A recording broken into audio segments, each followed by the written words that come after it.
Bienvenidos a Primum Gradus, tu podcast de historia y humanidades en general. Os habla Ricardo Silvestre. Y hoy siempre digo de historia y humanidades en general, hoy vamos a centrarnos en la historia, en un personaje histórico muy concreto, Napoleón Bonaparte. Y vamos a verlo desde un punto de vista que normalmente no se le ve, pero para eso mejor que nos lo explique nuestro invitado habitual ya, Jordi Sardá, que lo tenemos al otro lado. Allá va. ¿Qué tal, Jordi? Hola, Ricardo. ¿Qué hay? Pues nada, pues aquí dispuestos a hablar de Napoleón, sobre todo vas a hablar tú, yo me sé algún dato suelto, como, bueno, en fin, y te puedo apoyar en lo que sea o te puedo dar cancha para que hables, pero sería bueno hacer notar, porque he dicho que podcast de historia y humanidades en general, últimamente nos dedicamos a cosas más de humanidades, desde religión hasta filosofía, pero esto quizás es más histórico, aunque todos los temas del humanismo están ahí. ¿Y cómo surgió la idea de hacer este podcast sobre Napoleón, entre otra serie de personajes? Y es que en el último programa que hicimos conjuntamente, ¿recuerdas? Que yo dije, hay ciertos personajes históricos que han pasado a la historia con una vitola de casi áurea, no de santidad, ¿no? Porque no es el caso, ¿no? Pero y sin embargo, si te indagas un poco, son un poco canallas. Y entre otros salió nuestro amigo Napoleón. Salieron más nombres, ¿no? Y entonces, curiosamente, coincidimos en todos. Entonces, digo, vamos a empezar por alguno. Empezaremos por Napoleón, que tiene muy buena prensa, demasiado buena prensa, sobre todo entre los franceses, ¿no? Que lo tienen ahí en su tumba y lo van a visitar y tal. Pero bueno, ostras, ya hemos hecho una declaración de intenciones antes de empezar a hablar. Pero intentaremos ser lo que hizo bien, lo hizo bien y lo que hizo mal, lo hizo mal. Tenemos ser lo más objetivos posibles, pero bueno, tiene muchas cosas a sus espaldas. Oye, que he hablado mucho. Di algo tú. Bueno, no, es interesante lo que has dicho. Es un personaje polifacético, que no es que tenga, yo no sé si tiene buena o mala prensa, pero es cierto que es un militar excelente, aunque no inventó nada. Simplemente aplicó lo que ya estaba de manera eficiente. Es un militar excelente, un político de primera. Como cortesano no valía, pero ciertamente como administrador, yo creo que Francia lo recuerda más como administrador y unificador que como militar. Le pueden agradecer muchas cosas. De hecho, yo creo que Francia vive de tres personajes. Uno es Luis XIV, el otro es Napoleón Bonaparte y el tercero Charles de Gaulle. Cada uno ha aportado sus miserias y sus aciertos. Los tres han llevado muerte y destrucción a Francia. Y los tres han dejado un legado para la posteridad. En el caso de Bonaparte, me gustaría decir que yo desde muy joven, de muy pequeño, fui un admirador ferviente de él. A medida que he ido leyendo biografías y he ido estudiando el personaje, se me ha caído la máscara. Y yo no sé si esto ya sería empezar por el final, pero realmente Napoleón Bonaparte es la culminación de la Revolución Francesa, en el mal sentido de la palabra, él mismo lo dijo, y también lleva, sin él pretenderlo, sirve a los intereses de los enemigos de Francia, de la República Francesa. ¿Cómo? Lleva a Francia al límite y a la extenuación moral, espiritual, política, económica y humana, con 700.000 muertos solo en las últimas batallas. Es decir, Francia quedó destrozada después de él. Francia era la nación más poblada de Europa, eso tenemos que decirlo, siglo XVIII. No era la más avanzada, pero a nivel industrial era el Reino Unido, Inglaterra, pero a nivel de las artes, a nivel de las ciencias, sí. Llega la Revolución Francesa, patrocinada por su archienemigo el Reino Unido. Es así, digámoslo tal cual.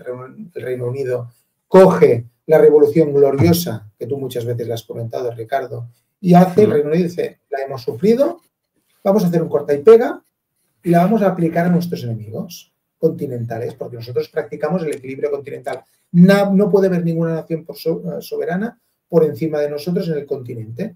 Necesitamos bajarlas a todos para que estén al mismo nivel. En el caso del Reino de Francia, era evidente que Francia era la nación más poderosa del mundo en esa época. iba a marchas agigantadas hacia ser un imperio y, oh, sorpresa, llega la Revolución Francesa, Francia queda destrozada, se ha hablado muchas cosas buenas de la Revolución, es cierto que dio los 3 poderes, es cierto, y tenemos la separación de poderes, pero ¿a qué precio?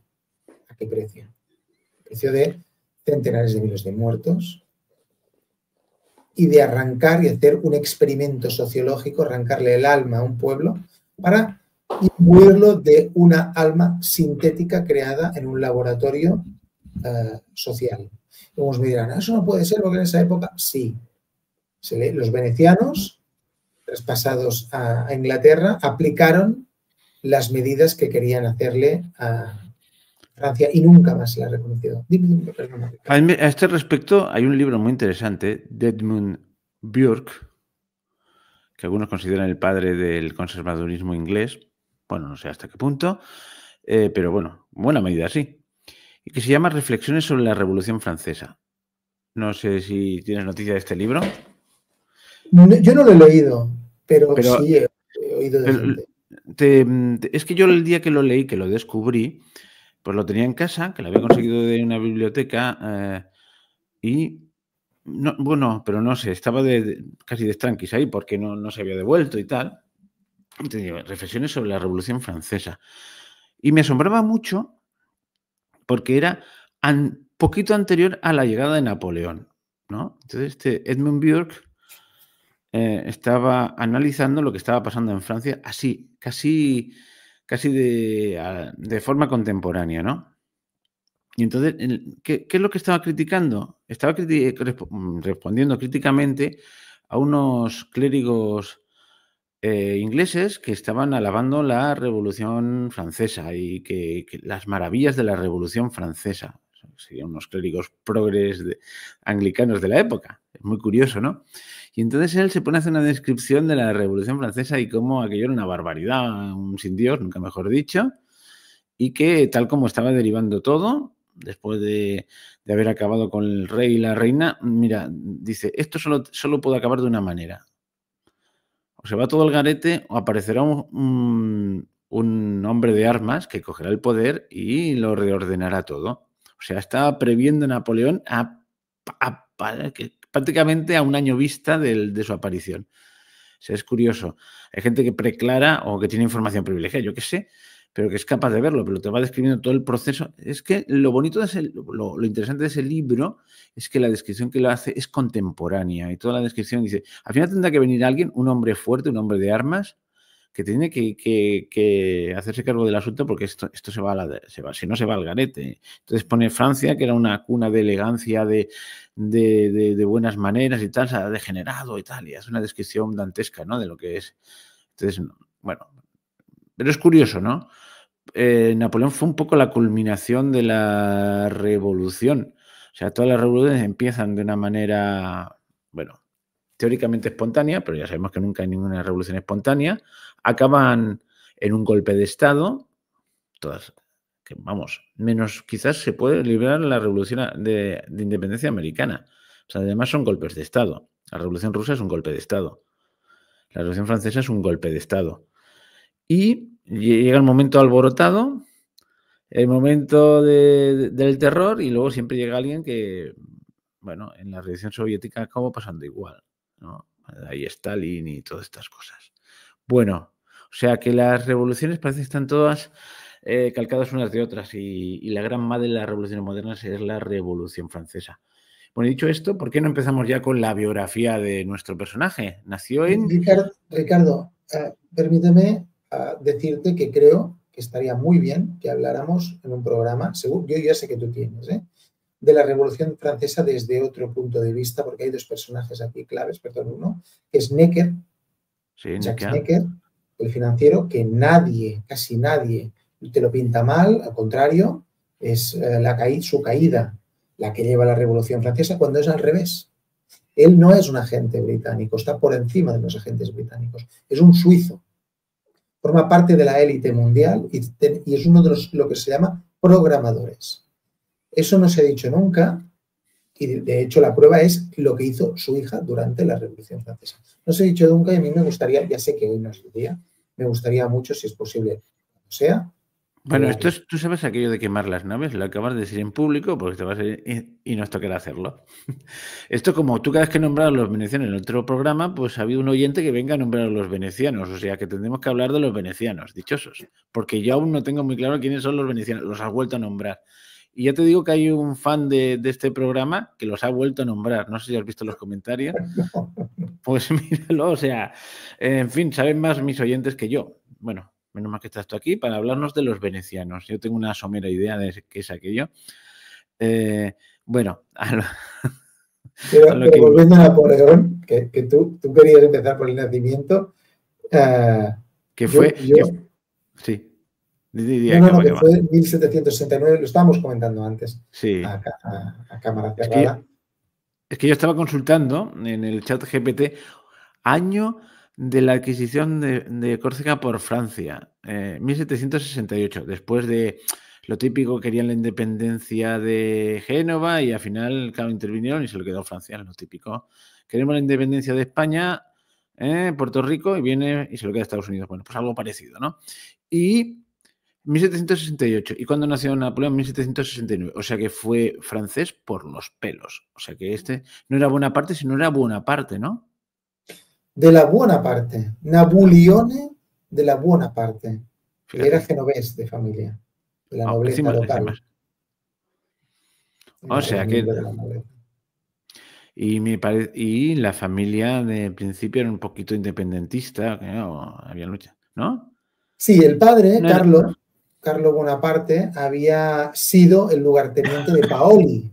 Paoli es el líder de la independencia corsa, de hecho había vivido en el interior de Córcega, la familia se crió en el interior de Córcega, precisamente porque estaban a las órdenes de la independencia y de los grupos independentistas y del líder del movimiento.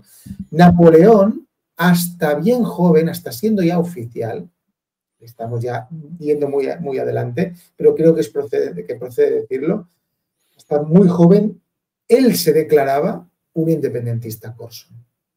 Después le dijeron que tenía que atacar Córcega y sería largo de explicar y las cosas se torcieron.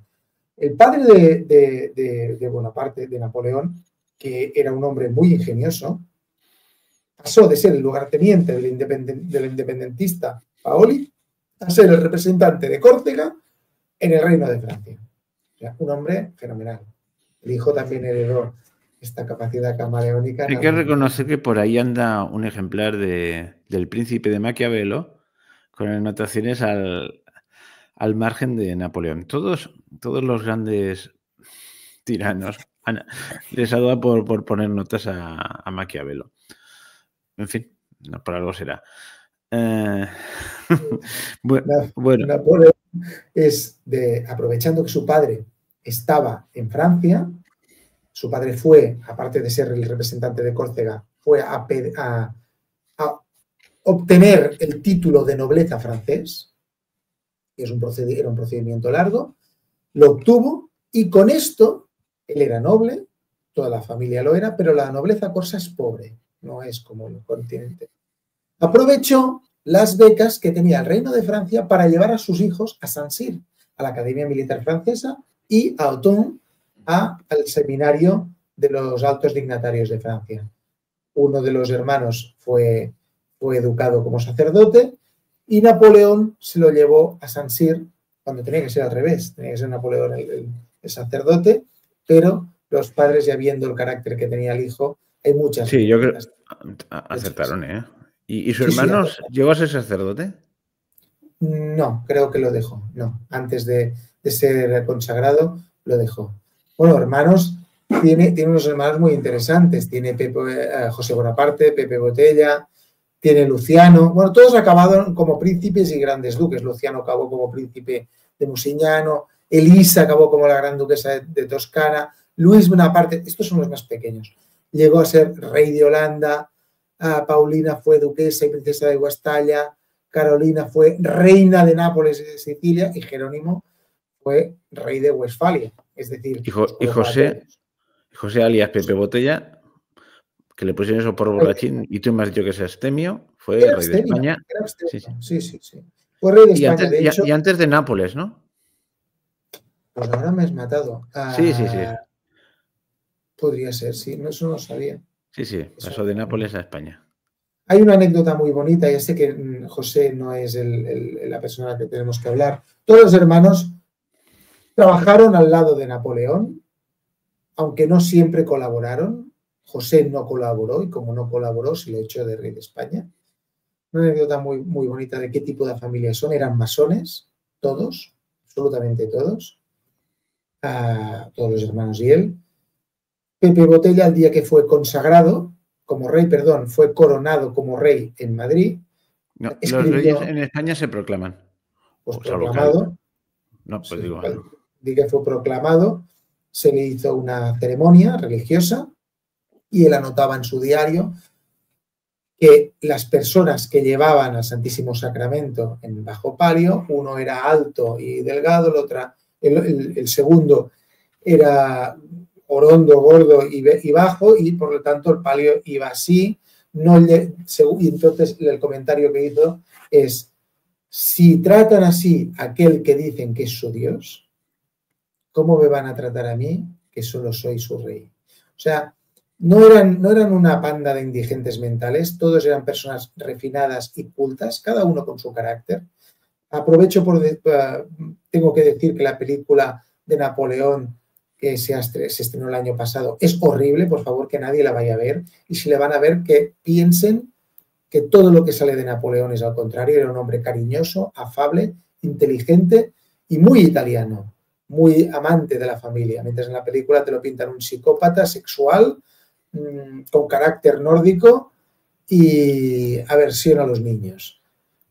Y aparte cobarde y traicionero. Y no era ni cobarde ni traicionero. Lo que pasa es que era un hombre que puso por delante de todo su ambición. Dicho esto, se lo llevan a San Sir. Hay muchas anécdotas de esta época.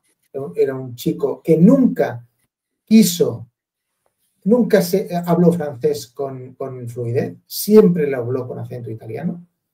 No porque fuera tonto, sino porque formaba parte de su personalidad y a quien le gustaba bien y a quien no también. Eso ya nos dice mucho de quién era él.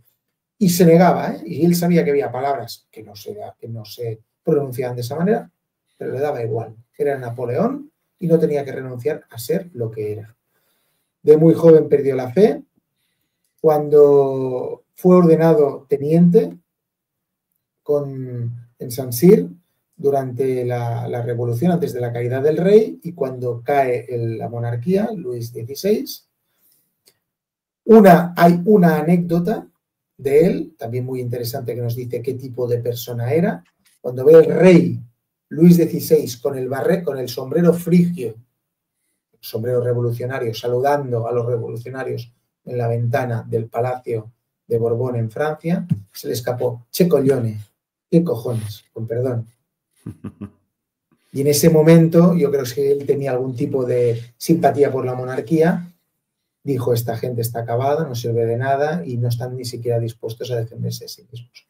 Él colaboró de muy joven ya con la revolución, de muy joven, entró en la masonería, se le llamaba el Águila, tenía este nombre, la joven Águila, nombre en clave. ¿Quieres decir algo, Ricardo? No, es que siempre he oído decir que cuando dices Napoleón fue masón, siempre lo ponen en duda, todos, en todas partes. No, ninguna duda, ninguna. Él era una persona que necesitaba ideales para vivir, había sido educado en la fe católica de un modo antiguo, en una familia italiana tradicional, y él necesitaba, para poder existir y discurrirse en la vida, certezas, y necesitaba una ideología. Y se acogió la ideología de la razón, de la diosa razón y de la masonería como si fuera la Biblia. Y se mantuvo fiel durante muchos años a estos postulados. Esto es lo que lo hacía combatir.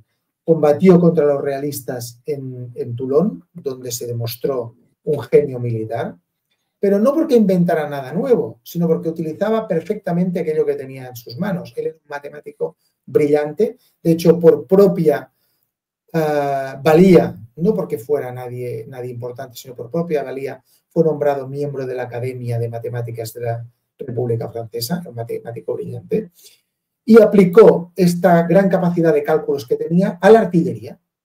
Él disponía de una artillería, todos los ejércitos. El francés no era de los mejores, precisamente, porque las mejores fábricas estaban en Inglaterra, pero él le sacó todo el jugo y combinaba la artillería con ataques de infantería.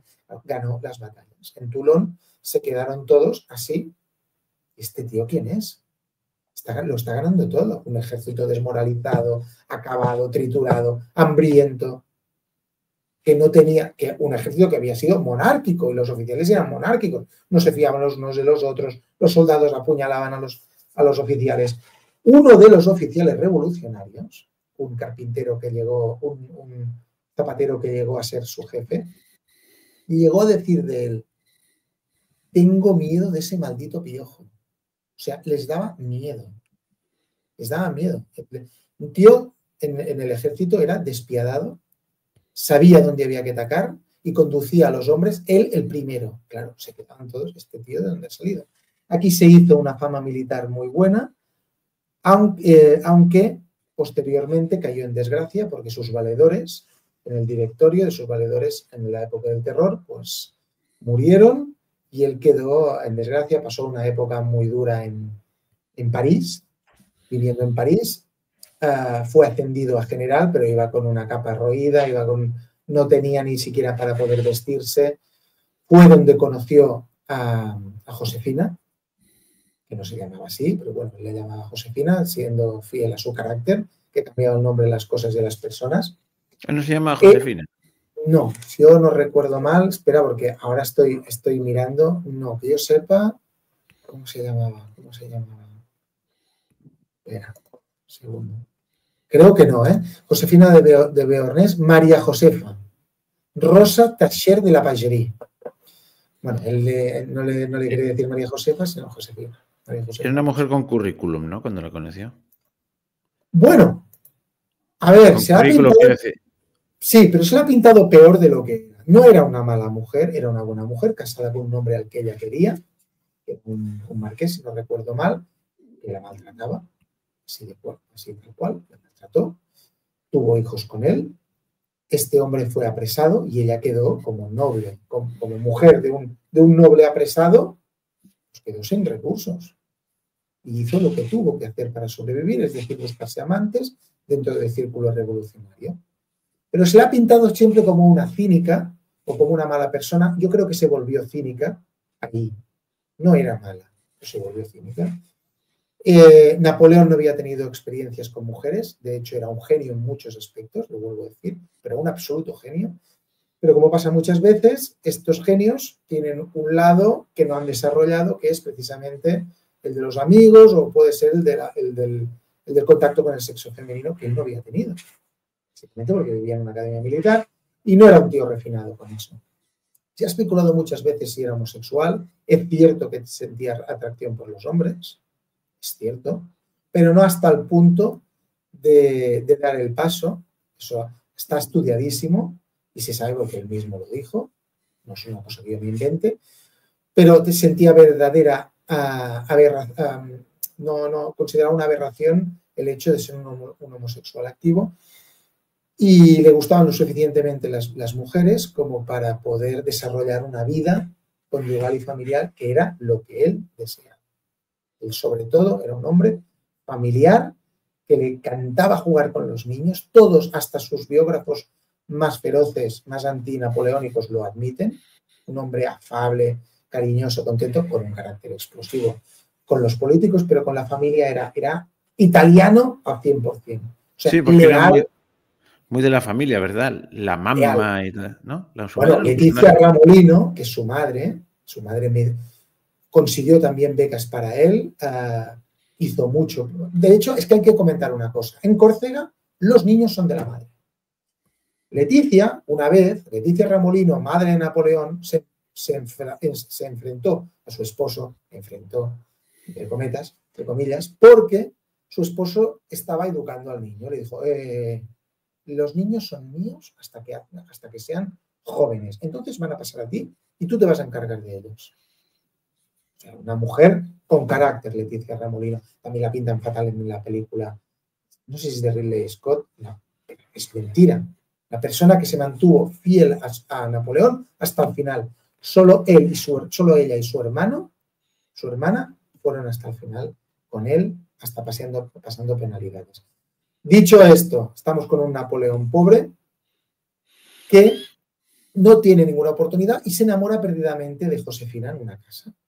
En una fiesta, va él ahí. Era algo mayor que él, ¿no? Sí, era unos años mayor que él. No sé si eran 3 o 4, pero era mayor que él, era viuda, había tenido varios amantes y estaba de vuelta de todos. Estaba de vuelta de todo. De vuelta. Y se encontró y bueno, pues se enrolló con él, como se dice hoy en día. Hay escritos conservados que nos han llegado hasta hoy en el que ella escribe una carta a una amiga y me dice, me dirás, ¿te gusta? No. ¿Me asquea? No. Me da igual. Pero para pasar el rato, pues bueno, lo tengo aquí. Para ella era uno más. Él, que no estaba familiarizado con el trato femenino, pues se enamoró perdidamente. Una mujer con carácter, y él, como italiano y como hombre de familia, dijo, yo necesito una mujer con carácter. Se enamoró perdidamente de ella. Solo hubo 3 mujeres en la vida de Napoleón. Y una era Josefina. Josefina le daba largas, aunque es cierto que le ayudaba. Cuando había reuniones de directores importantes no sé si estamos en la época de la convención, ella lo invitaba. Ella era amante de Barras, era amante de uno de los directores y le favoreció a Napoleón. O sea, le tenía cariño, le favoreció. A todo eso le llega, es que lo estoy intentando sintetizar muy rápido para poder llegar a las partes importantes, porque la juventud de Napoleón es interesante. Se ve muy bien su carácter, el carácter con sus amigos, un hombre leal a los pocos amigos que tenía y sincero. Si te tenía que decir caraculo, pues les llamaba caraculo, tal cual. Y eso le granjeó muchos enemigos, también hay que decirlo.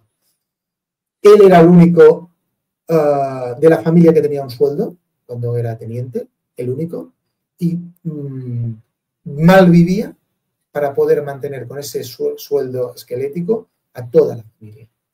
A toda. Nunca los dejó tirados. Pasó algunas temporadas en Córcega cuando le daban permiso.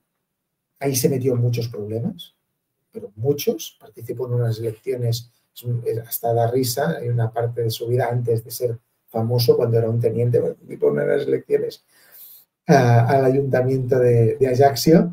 Y bueno, fueron unas elecciones muy limpias, parece ser.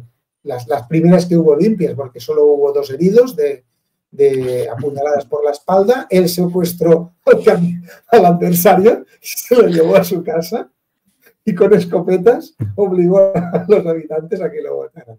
Y lo digo en serio, estas no acabaron mal. Había otras que habían motines y bueno, fueron horribles. Oye, lo que tú nombras de ahí de Córcega me recuerda mucho yo que sé, a Corleone en Sicilia, pues un ambiente parecido, ¿no? Bueno, Familias. sí, es una isla italiana, una isla escarpada, una isla sin muchos recursos, aislada y una isla que ha tenido poco contacto, entonces, y muy montañosa, muy proclive a que la gente se aísle. Participa en estas elecciones, se queda durante 2 meses ahí, participa en motines contra los franceses. Es una personalidad curiosa, ¿eh? La de Napoleón. Vuelve a Francia. Un momento. Participa en motines contra los franceses mientras está de permiso. De permiso. Siendo el militar francés. Sí.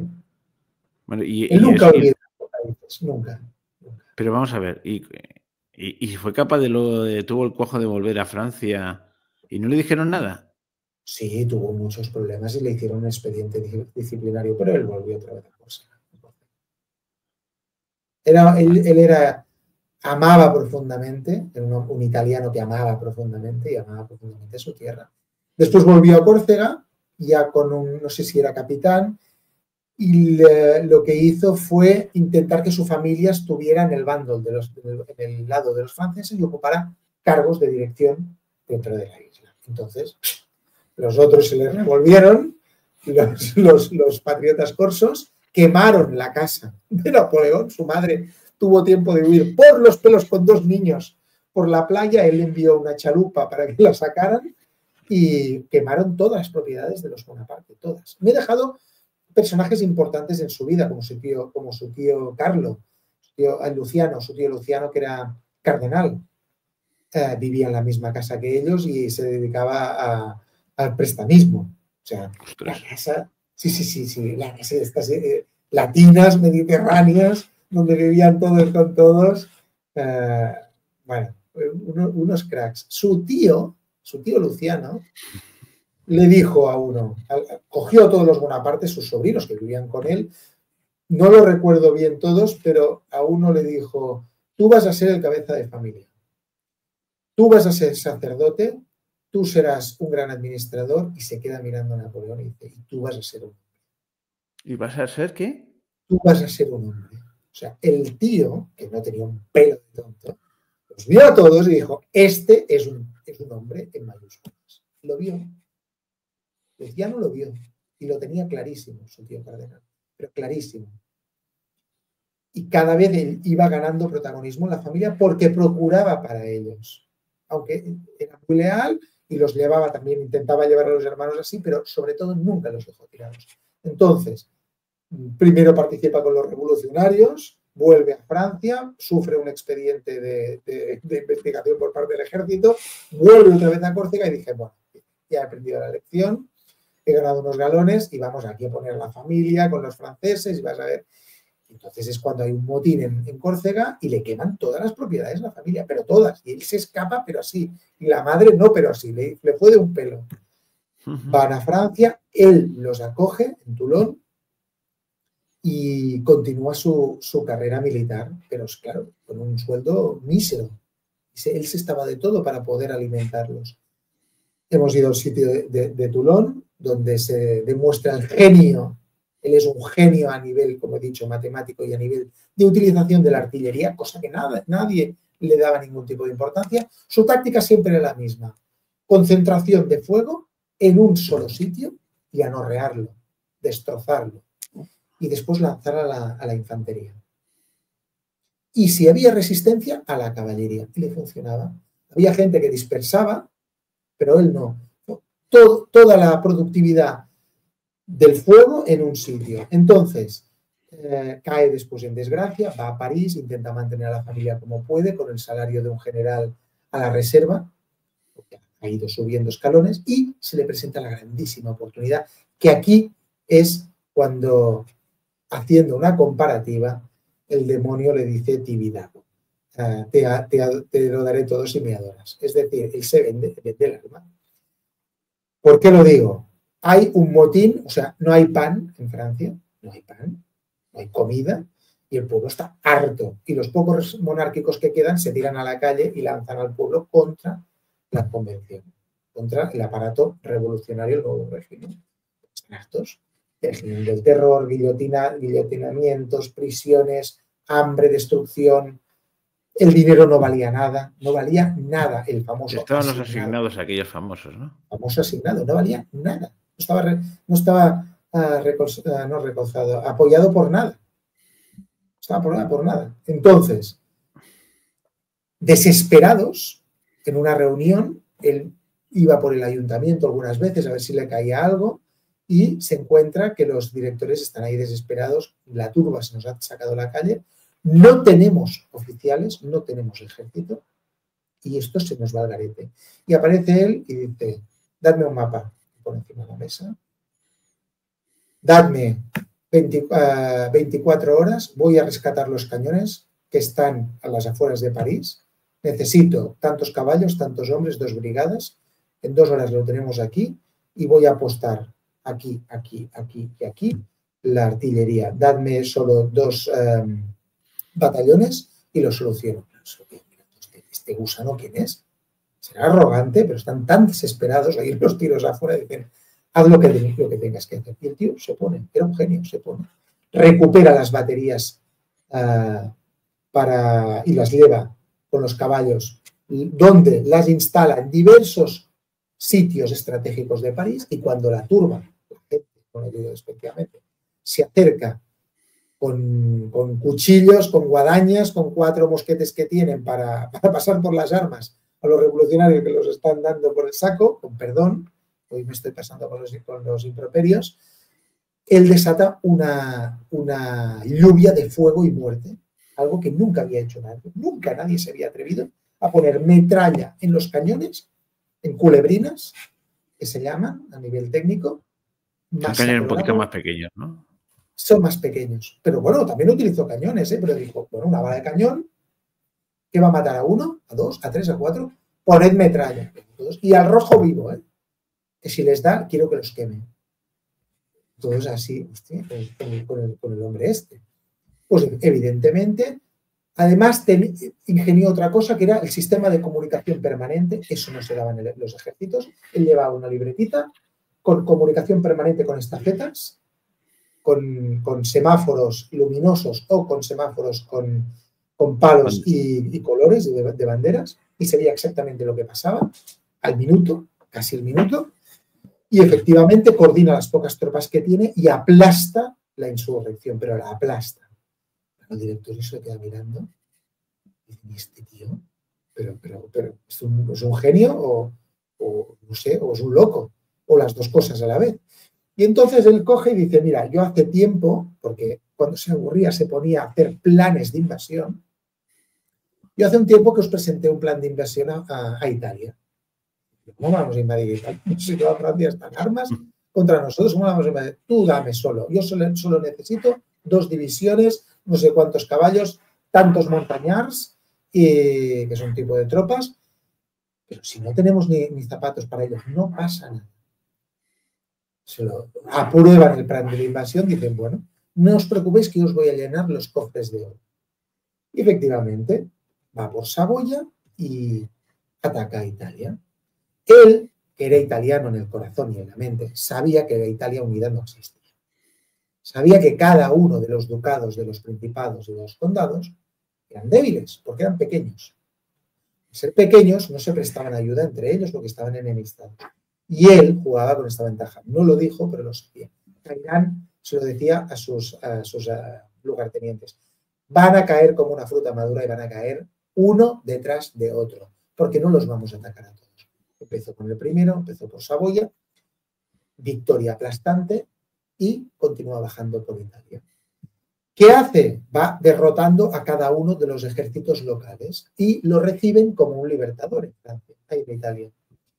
¿Por qué? Porque unifica los territorios, abole la nobleza, y ahí hemos dicho, esta parte es muy importante, él creía absolutamente en la masonería y en la diosa razón y por lo tanto en la Constitución y en los derechos del hombre, y no creía que hubiera hombres de primera y de segunda, en todo caso él era de primera y los otros eran de segunda, pero no había una clase social por encima de él, y abolía la nobleza, confiscaba los bienes de la iglesia y imponía la democracia y seleccionaba, no tenía un pelo de tonto, seleccionaba perfectamente a los administradores que ponía. Eran italianos, o sea, tenían que ser del país, y si robaban, no te digo lo que les hacía, pero desde luego lo mínimo que les hacía es los fusilaba. Pero él ya buscaba personas con valores, con virtudes y con valores, ya que él no los tenía, pero sabía encontrarlos en los otros.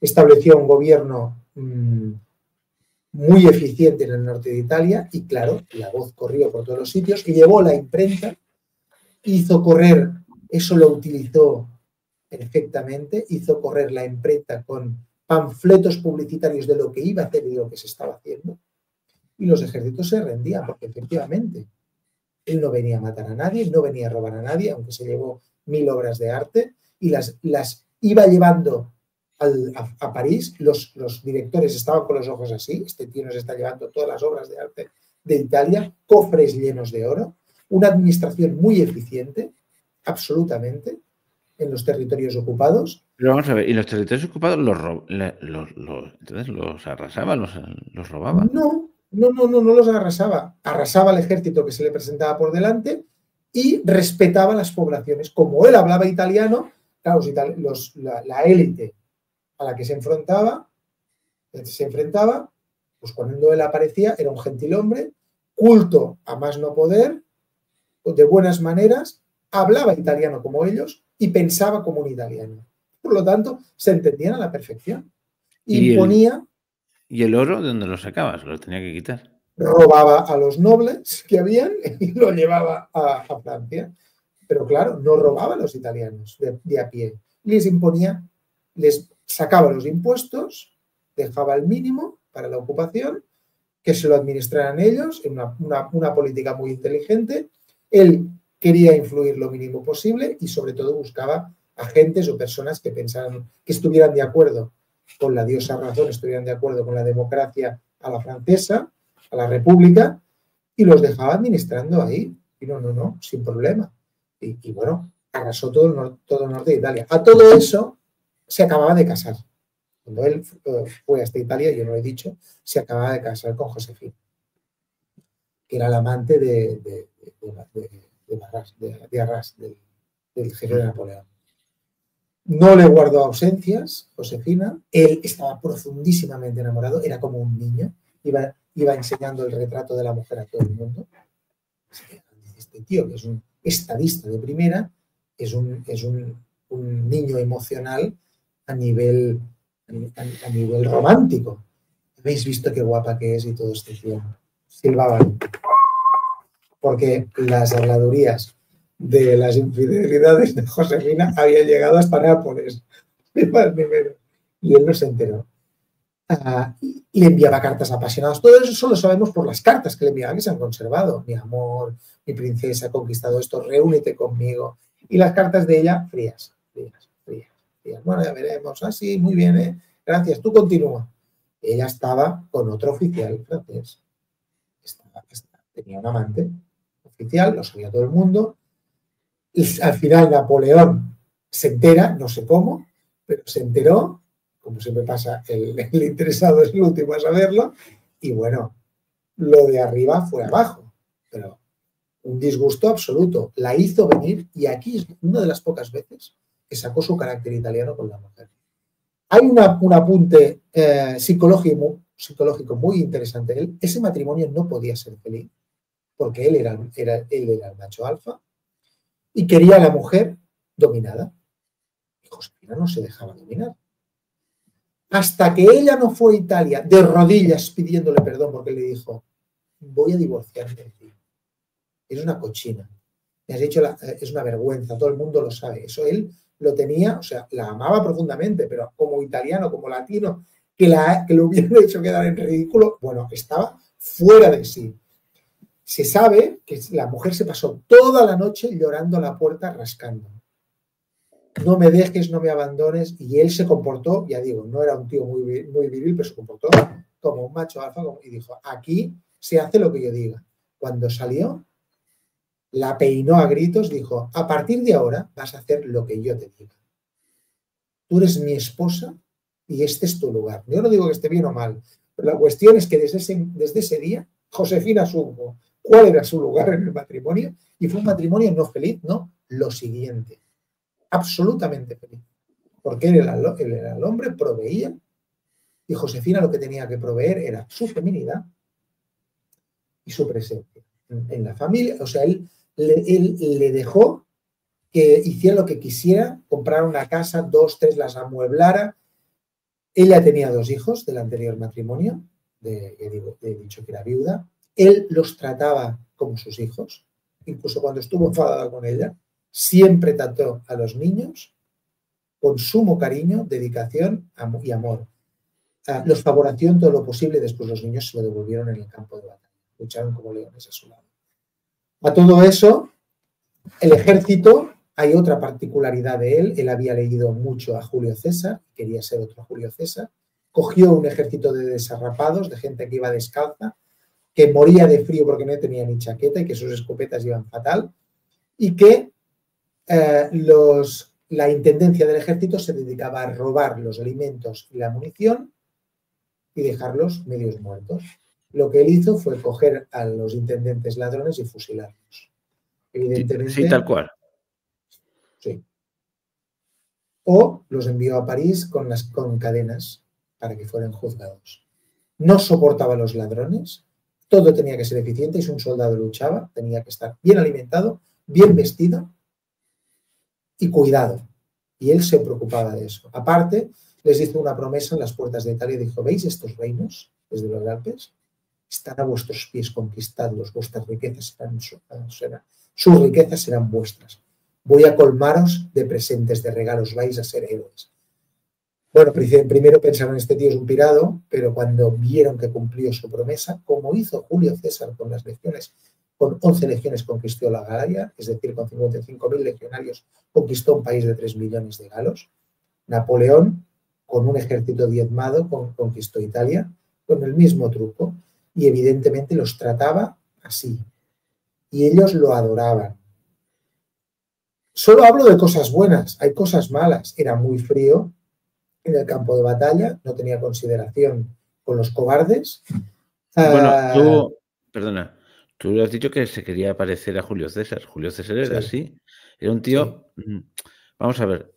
Perdona, a lo mejor esta interrupción no viene al No, caso, pero yo pienso que sí. Hay dos tipos de gente cruel. Hay dos tipos, bueno, de gente mala. Vamos a ponerle mala, un objetivo muy. Hay el sádico que disfruta haciendo el mal. Y hay gente que sencillamente es. Y también lo vemos en Julio César, era un señor que era capaz de respetar al enemigo, pero si hacía falta lo masacraba. Era capaz de respetar a los civiles, pero si hacía falta matarlos, los mataba. O sea, era un puro pragmatismo. Era cruel, pero no se regodeaba en la crueldad, pero si hacía falta ser cruel, era cruel. Y me da la sensación de que Napoleón era de estos, ¿no? sí, pero tenía un defecto muy grande. Julio César era un hombre frío en todos sus aspectos y Napoleón buscaba la amistad. Y esa fue su gran perdición, por ejemplo, con el rey de Austria, con el emperador de Austria. Fue su perdición, se casó con su hija después de repudiar, la vamos más adelante, después de repudiar a Josefina porque no podía tener hijos. Josefina no podía y él necesitaba un heredero, pero estamos yendo muy allá, ya cuando ha sido nombrado emperador. Él quería la amistad del emperador.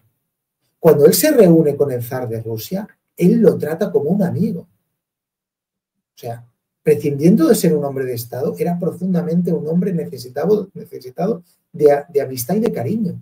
Y eso es cierto. Otra cosa es que tenía comportamientos infantiles en este aspecto, pero a la vez no era consciente de que por mucho que quisiera a sus soldados, cada vez que morían, quedaban muchas familias en Francia llorando a sus hijos. Ese es uno de sus aspectos. Para poder colmar su ambición, él disfrazó su ambición de un bienestar para Francia. Es cierto que a Francia la trató así. Pero bueno, al final, las consecuencias finales de sus acciones fueron la destrucción de Francia como nación. Me Pero bueno, recuerda, perdona, ya sé que no es un recuerdo adecuado porque esto es historia, pero me recuerda la película del Padrino. Michael Corleone lo hace todo por la familia, pero al final destroza a la sí, familia. sí, y además Michael Corleone también representa un adolescente a nivel romántico con su mujer. Sí, sí, sí, sí, es una muy buena comparación, muy buena. No, es que es una película que continuamente me viene a la cabeza, pero Sí, cuando veo esto. y más Michael que el padre, o sea que sí, sí, sí, completamente de acuerdo. Bueno, llegamos a lo de Italia, vuelve a París como un héroe, los del directorio le tienen miedo, Claro, ya empieza a hacerle sombra, ¿no? y le proponen de ser uno de los 3 directores. Él es uno de los 3 directores, evidentemente manda más que los otros, casi, y al final llega lo que tenía que llegar, un golpe de Estado. Se quiere declarar, ¿cómo se llama? Cónsul. Él está obsesionado con Roma, los cónsules, hay 2, cada año se escogían 2 Sí, sí, sí. cónsules, que eran como los reyes, o sea, él está obsesionado con este sistema, dice, vamos a hacer el mismo sistema, el cónsul es el rey, el parlamento es la democracia y el senado es la aristocracia. O sea, intentó hacer una combinación muy buena, llega, intenta declararse cónsul, los diputados empiezan a chillar, le arrancan la ropa, lo tiran por el suelo, el tío sale como puede, de ahí y pide a las tropas que lo ayuden. Las tropas que lo ayuden, que entren, y dice, mirad cómo me han dejado, hay un motín. Las tropas entran con su hermano es el presidente de la Cámara, lo ayuda. ¿Cuál de sus hermanos? Ahora me han Ahí te mandado. pilla, perdona, ¿eh? No era. No. Es que Me lo he leído muchas veces su vida, pero no recuerdo exactamente cuál de los hermanos es. Tampoco los conozco a todos, ¿eh? Yo creo que es Luciano. Yo creo que es Luciano. Que tenía un carácter más bonachón y aunque era mayor, hacía lo que Napoleón quería. La cuestión es que consigue declararse cónsul vitalicio. A partir de aquí, todas las naciones de Europa, de manera coordinada, se le tiran al cuello a Francia, porque no puede ser el precedente de una nación revolucionaria que ha guillotinado a un rey cuando todas las naciones francesas son monarquías y un usurpador está en el trono de Francia, porque es un usurpador, aunque no sea rey, es un usurpador. Austria, una coalición de Austria, Prusia, Rusia, se le tiran todos, Inglaterra, y él saca otra vez el genio militar aún más afilado, perfecciona su sistema de comunicaciones, ahora dispone de la posibilidad de hacer cañones a medida, ya no tiene por qué coger lo que 4 le dan, ya no tiene ningún límite, perfecciona las armas, a su ejército lo paga y alimenta y adiestra perfectamente y utiliza la siguiente táctica. 3 ejércitos se cierren sobre Francia. ¿Y qué harían? ¿Qué dice que decía el manual de la guerra? Esperemos que vengan y ganará el que tenga más soldados. Nosotros tenemos más, pues lo vamos a ganar. Él no. Toma la iniciativa. Otra cosa que hacía como Julio César era 40 kilómetros al día, 80 si hacía falta, construía caminos, era un imitador de los romanos en este punto. Iba más rápido que nadie y llegó antes que los otros ejércitos. Pero él tenía una idea, los voy a atacar uno a uno y me los voy a cargar uno a uno. Entonces voy a tener superioridad. Y así lo hace. Ataca al primer ejército, lo destroza. Ataca al segundo ejército, lo destroza. Ataca al tercer ejército, lo destroza. No les da tiempo que se reúnan entre ellos. Claro, la coalición antifrancesa, antiborbónica, dice, pues no podemos hacer nada y firman una paz contra el corazón. No quieren, pero tienen que hacer. A todo esto, Napoleón se hace coronar emperador. Se ven siguiendo a los romanos. Emperador que no rey. La famosa imagen. ¿Y no te has dejado por ahí una excursioncita en Egipto? Sí. Lo que pasa es que esto ya... Sí, pues muy rápido. Antes de todo esto, después de... No, es que tienes razón, me lo he dejado. Lo pensaba, pero digo, no sé si me va a dar tiempo. Llevamos 52 minutos y quería... Pero da lo mismo, tú tira y si te parece, pues cortamos y hacemos segunda parte. Porque veo que vamos, has visto que yo me he callado porque lo tienes todo perfectamente estructurado en la mente. A mí me extrañaba mucho. Digo, oye tú, ¿y lo de las pirámides para cuándo? Y yo digo, ya ha pasado, ya pasó. Viene después de Italia. Lo de las pirámides viene después de Italia. Ya, por eso lo sé. Hay que darle donde más le duela al Imperio Británico. ¿Qué no tenemos nosotros? Colonias. ¿Qué no tenemos nosotros? Barcos. Pues vamos a hacer barcos y vamos a invadir un país que a él le suena que es como Italia, dividido, que en Egipto gobiernan los mamelucos, que es una élite turca, islámica, decadente. Y él dice, son 4 y esto va a caer también como una fruta madura. Se planta en Egipto, porque necesita una colonia, aparte él es como masón, siente una atracción. Correcto, la palabra es atracción, una atracción especial hacia todo lo que es la religión de Egipto. Esto lo enlazaría con la serpiente. La serpiente pasa. Ricardo hizo un primer programa de la serpiente. La serpiente pasa por Atlantis y de Atlantis va a Egipto. Bueno, y muy interesante este viaje también porque para los amantes de la historia ahí pasan cosas interesantes. Una piedrecita que se encuentran en Rosetta, que servirá más adelante para descifrar los jeroglíficos.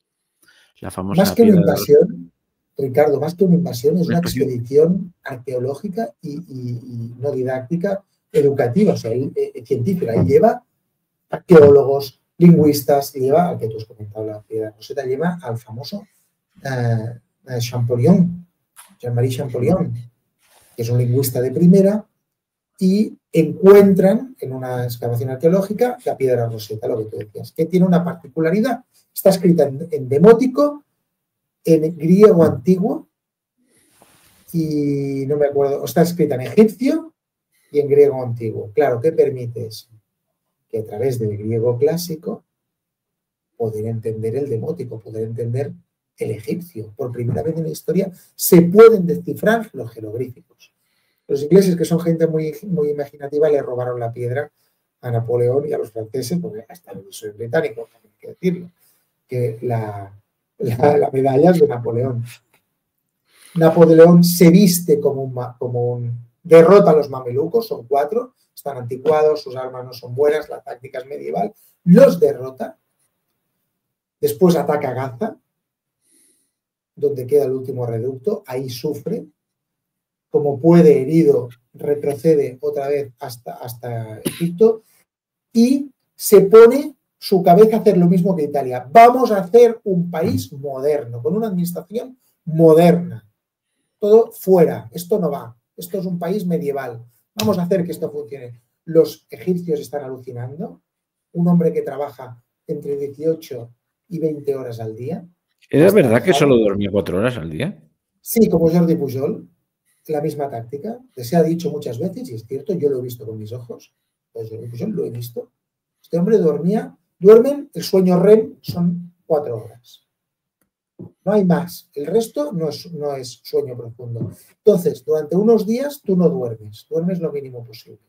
Y lo pasas fatal. Tu cuerpo necesita dormir. ¿Qué pasa? Que cuando llevas 4 días privándote de sueño o durmiendo lo mínimo posible, es cuando ellos cogen y dicen voy a dormir de 12 de la noche a 4 de la mañana.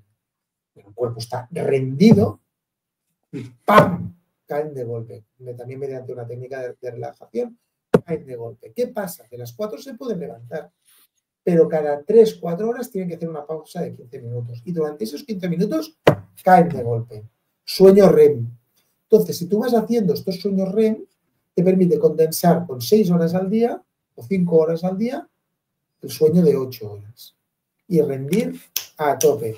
Yo esto lo he visto con mis ojos, era joven, lo vi con el presidente de la Generalitat de Cataluña, Jordi Pujol, delante mío, lo sacaron y se puso a dormir durante 15 minutos y me lo explicaron.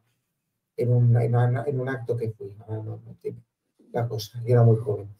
Dicho esto, Napoleón fue de los primeros que lo descubrió y lo llevaba a cabo.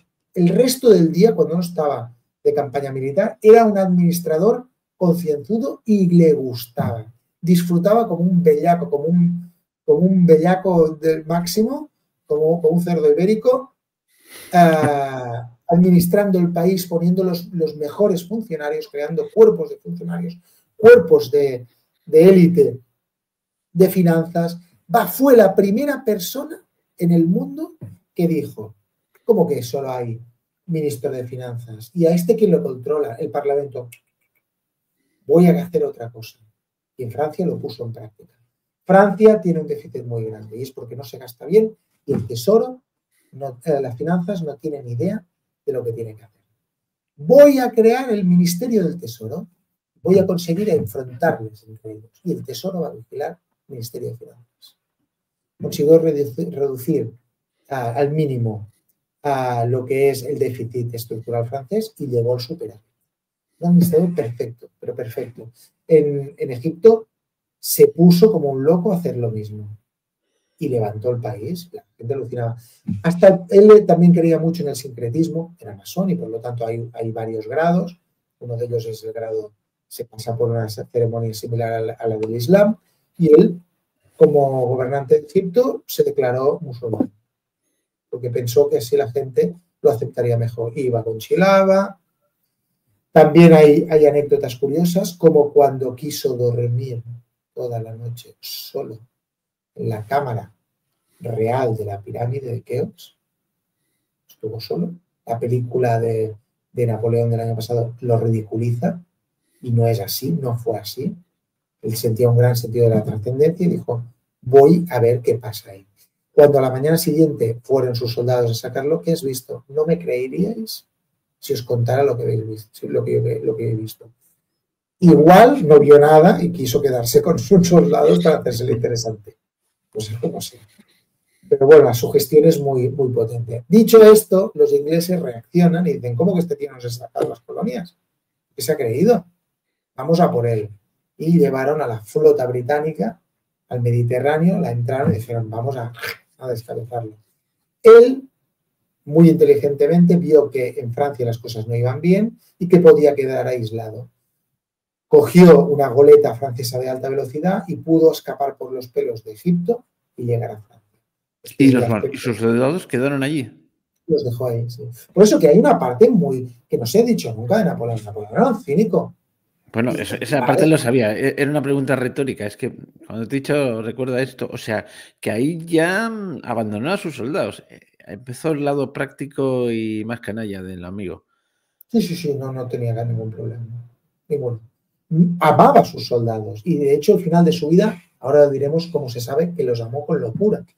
Pero por encima de todo estaba el gobierno y el gobierno podía quedar descabezado y por lo tanto todos los logros conseguidos a través de la diosa razón y los derechos del hombre y del ciudadano iban a quedar desmoronados. Con esta excusa, que va muy bien, porque te lo permite, es como la bandera, hay gente que se pone la bandera por aquí y todo pasa por la boca, pues él hizo y cuando me atacan a mí, atacan atacan al país, están atacando a la nación, están atacando a Cataluña, están atacando a España, están atacando a Francia, lo que sea. Él lo hizo, pero con la diosa razón y con los derechos del hombre y del ciudadano.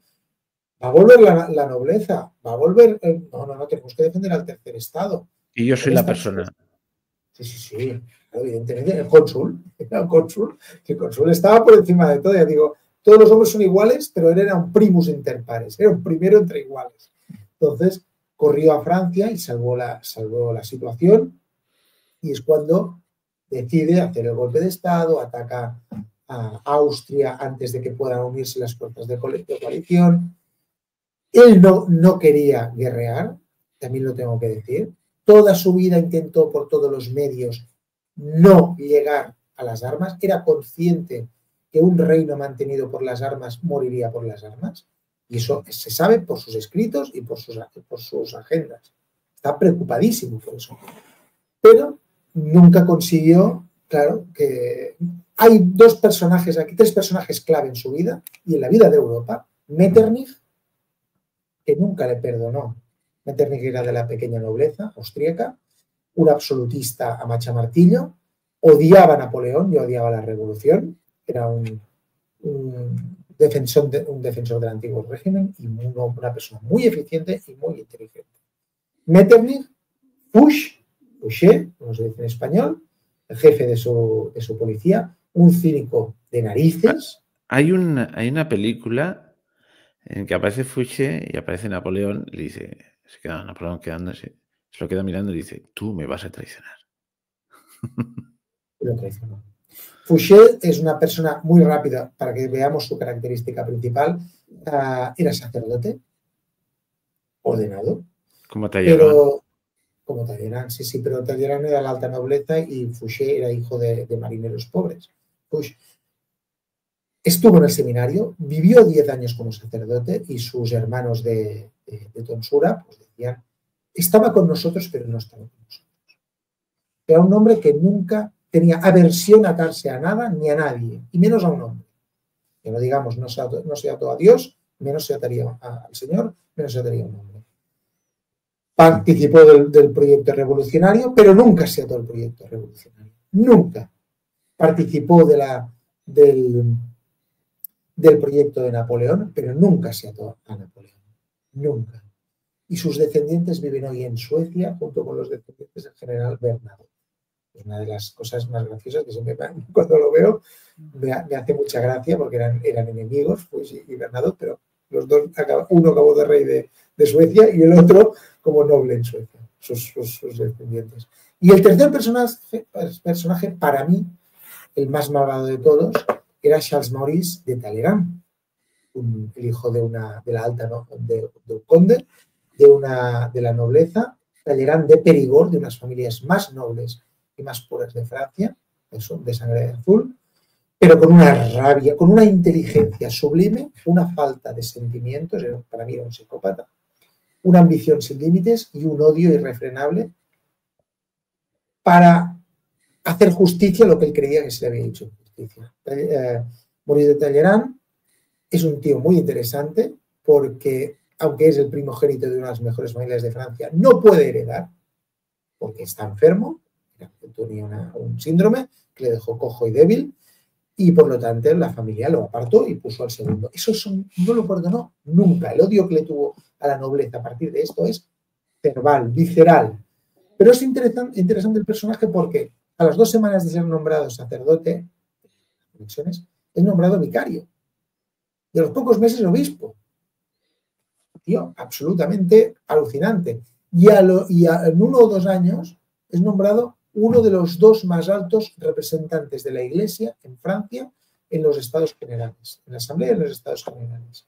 Defendió el antiguo régimen, defendió las propiedades de la Iglesia como un león y los ganó a todos. Pero a todos le tenían miedo porque decían, cuidado con el pequeño diablo cojo, porque este tío nos puede a todos. Cuando llega la revolución, pasa después la Revolución Francesa, se convierte en un obispo de la Convención. Juramentado.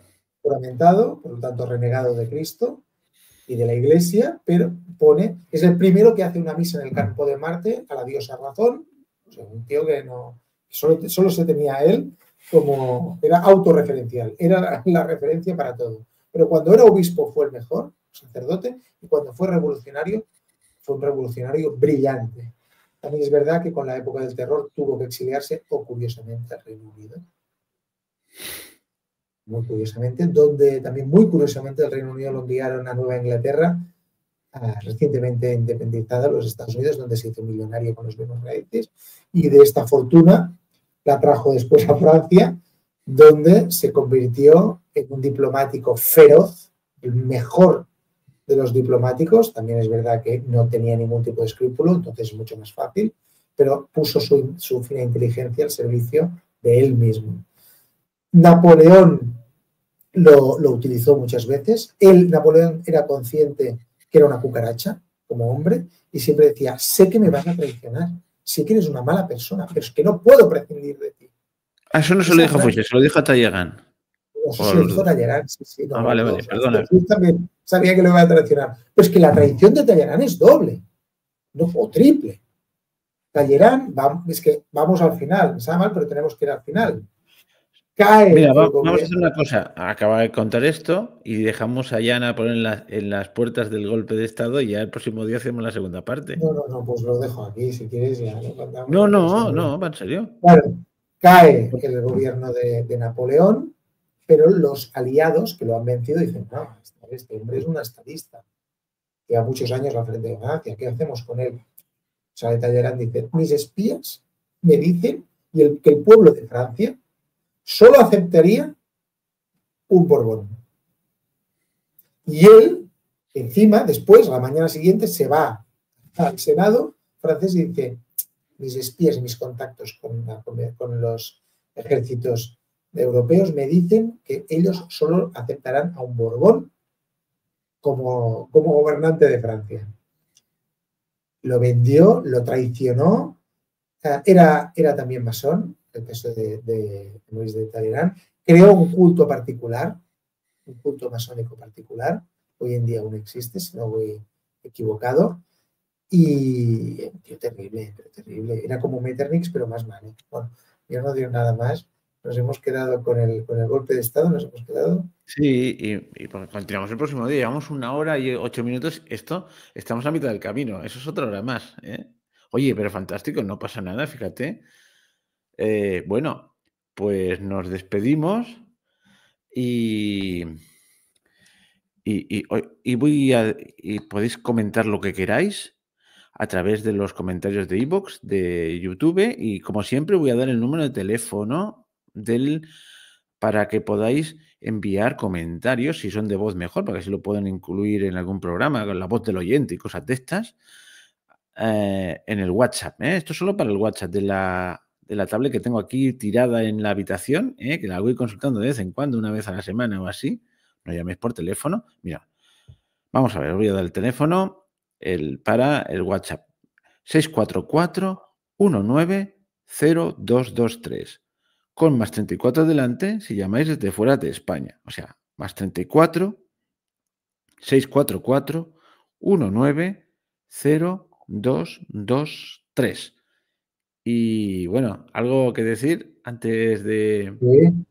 que he disfrutado yo como un berraco hoy pudiendo hablar de Napoleón Bonaparte. Bueno, O sea, que yo gracias. tenía una cosilla preparada, pero me las he ido pisando toda y digo, bueno, pero lo único es, ya puestos, lo agotamos el tema, aunque sean 2 veces, ¿eh? Ahora ya nos toca el próximo día cuando se decide hacer el golpe de Estado. Y sus cosas tan peculiares que hace a partir de ahí. O sea, nos hemos quedado in media res, ¿eh? Espero que solo dé para 2 partes, no, espero que no dé para 3, porque la batalla de Waterloo solo ya es para un monográfico. Sí, ya te brillan los ojos. Ya lo veo, ya lo veo. Bueno, nos despedimos ya, que si no, espera un momentito, que vamos.